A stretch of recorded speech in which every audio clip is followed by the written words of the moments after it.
मित्रांनो, आजच्या व्हिडिओमध्ये आपण एम-एच लॉ सी-ई-टी मधील जी-के अँड करंट अफेअर्स या सेक्शनवरील काही इम्पॉर्टंट पी-वाय-क्यूज पाहणार आहोत.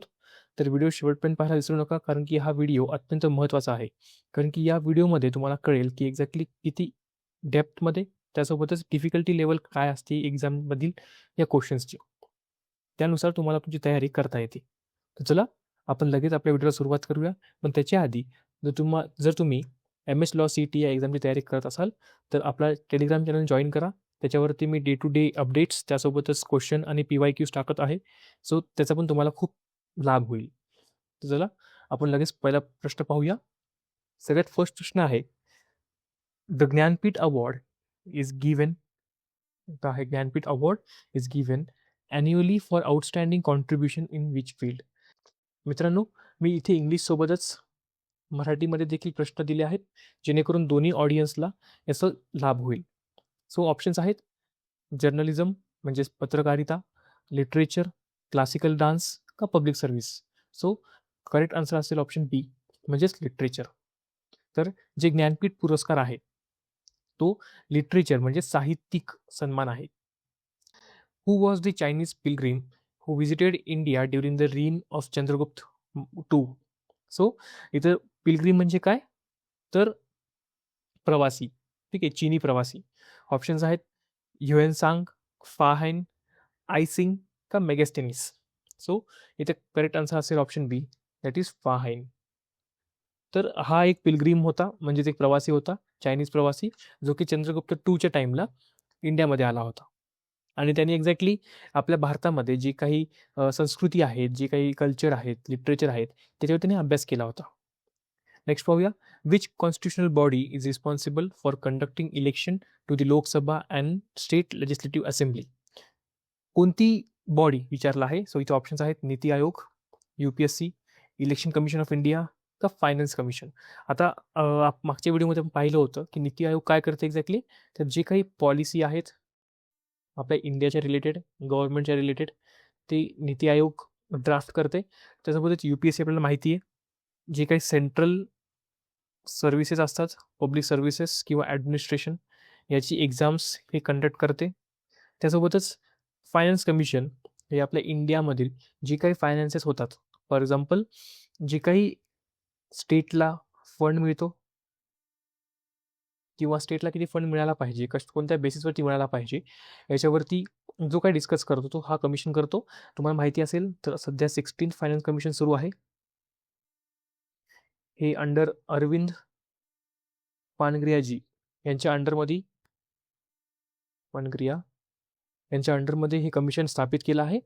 आणि आता येऊ आपण आन्सरकडे. ठीक आहे, मी हे तुम्हाला बाकीच्या गोष्टी का सांगतोय, जेणेकरून एकाच प्रश्नामध्ये तुम्हाला भरपूर गोष्टी क्लिअर होतील.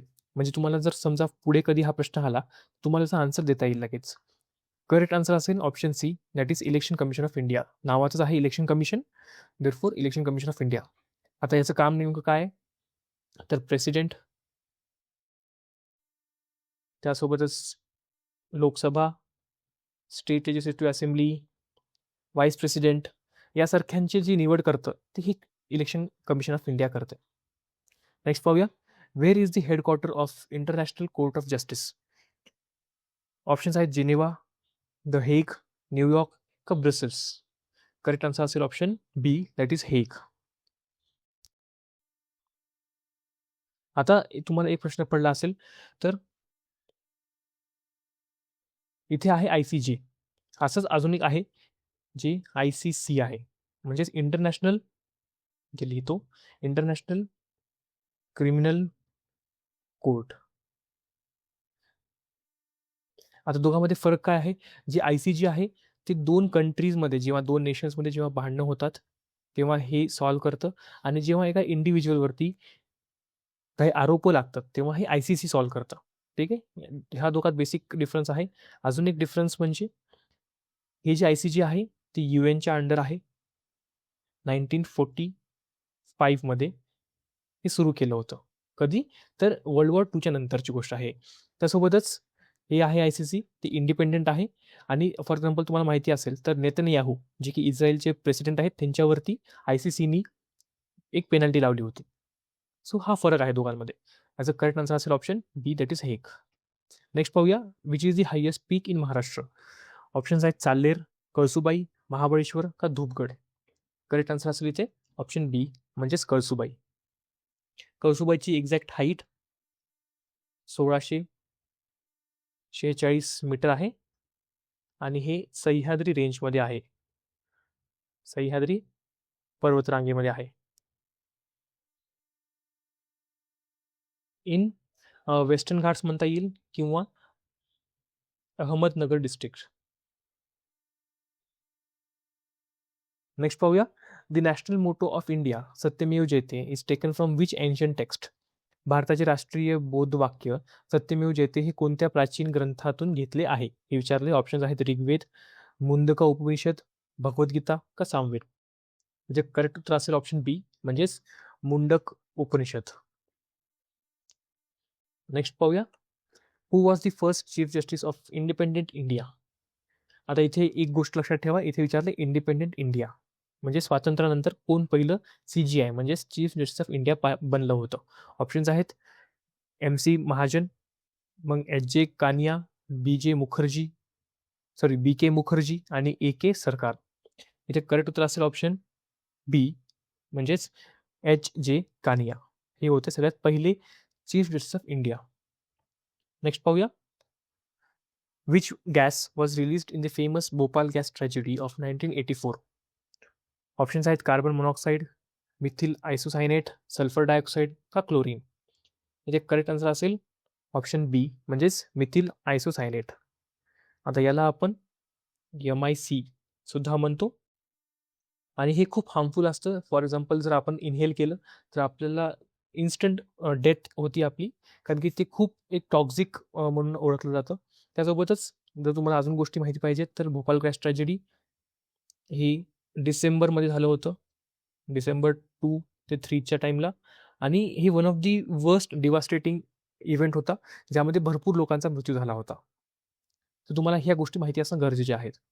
नेक्स्ट पाहूया, नेक्स्ट प्रश्न आहे, which Panchayati Raj system in India was first introduced in which state. आता पंचायती राज म्हणजे काय एक्झॅक्टली, तर आपले जे 3 टियर सिस्टीम आहे म्हणजेच काय, तर ग्रामपंचायत सगळ्यात पहिलं जे की एकदम विलेज लेवलला असतं, एकदम शॉर्टमध्ये लिहितो, हे आहे विलेज लेवलला. मी तुम्हाला हे का सांगतोय, कारण की हे पॉलिटीमध्ये किंवा हिस्ट्रीमध्ये या गोष्टीचा खूप जास्त महत्त्व आहे.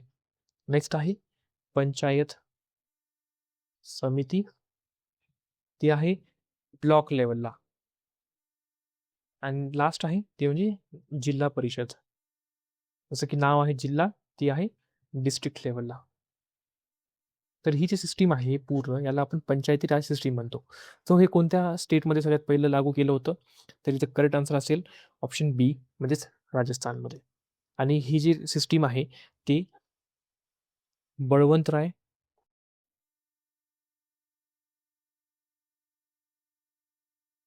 मेहता कमिटी यांच्या म्हणण्यावरती ही पंचायती राज सिस्टीम आपल्या इंडियामध्ये इंट्रोड्यूस केली होती.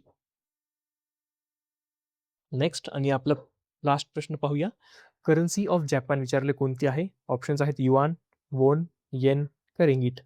सो करेक्ट उत्तर असेल ऑप्शन सी म्हणजेच येन. ओके, तर मित्रांनो हे होते आपल्याचे पूर्ण प्रश्न. हे पूर्ण PYQs आहेत जे की लॉ CET मध्ये विचारले गेले आहेत. सो याला पूर्ण याची छान तयारी करा, त्यासोबतच ॲनलाईज करा की कोणत्या डेप्थचे आणि कोणत्या लेवलचे प्रश्न येत आहेत आणि त्यानुसार तुमची तयारी सुरू करा. आता असेच व्हिडिओ मी अजून आणणार आहे ज्यामध्ये भरपूरसे PYQs त्यासोबतच वेगवेगळ्या सेक्शनवरतील प्रश्न असतील, जेणेकरून तुमची एक प्रॉपर तयारी पण होईल तुम्हाला आणि तुम्हाला एक मेन म्हणजे तुम्हाला गोष्टी कळतील की नेमकं प्रश्न कसे येतात. तर अशाच व्हिडिओसाठी आपल्या चॅनलला सबस्क्राईब करा. शेवटपर्यंत व्हिडिओ पाहिला असेल तर लाईक करा, आपल्या मित्रांसोबत देखील शेअर करा आणि आपलं टेलिग्राम चॅनल जॉईन करायला विसरू नका. धन्यवाद.